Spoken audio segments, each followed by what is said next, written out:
Имате ли чувството, че вашата половинка ви тормози и, По някакъв начин ви насилва? или ви пренебрегва, или винаги ви взима думата, или е абсолютно зависима от вас и не помръдва за нищо? Всеки един такъв дискомфорт, който може да усещате, трябва да знаете, че сте си го повикали вие. Всеки, който изпитва някакъв дискомфорт в една връзка, си е намерил, така да се каже, майстора. Търсиш това, което търсиш, това намираш.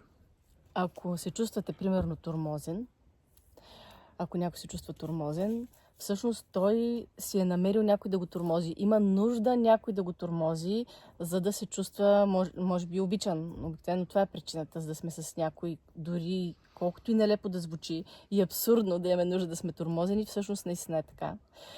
Как се получава това? Примерно, това е единственият пример, който сме виждали в взаимоотношенията между нашите родители. Или тоталната липса на някакъв пример. Също може да те докара до състояние, в което да си мислиш, че само когато те тормозят, те обичат. Защото всъщност, пак колкото и нелепо да звучи, но когато човек бива тормозен, всъщност той получава внимание върху себе си. И може да разчита това внимание да му е единствения начин да разчита, че той е обичан. И преди да обвините половинката си и да смятате, че е какъвто и да е, бъдете убедени, че вие сте си го повикали точно такъв какъвто е.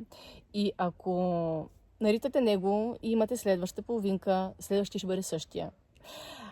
Докато не разберете, че имате нужда по някакъв начин от това отношение. И какво може да направите? Да разберете, че имате този проблем, да помислите откъде е дошъл, да си поговорите със себе си, че вече нямате нужда от това, че гледате на любовта по друг начин.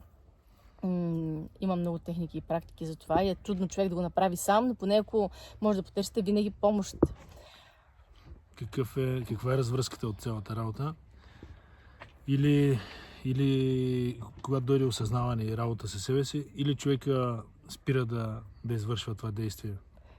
Няма повече, той няма да има причина да ви тормози повече. Вие няма да имате нужда от това. Той ще спре да го прави, защото вие вече не го търсите това нещо. Или този човек ще изчезне и ще се появи нов, който няма да прави това. Който ще е на новото ви ниво на осъзнаване и на новите ви нужди.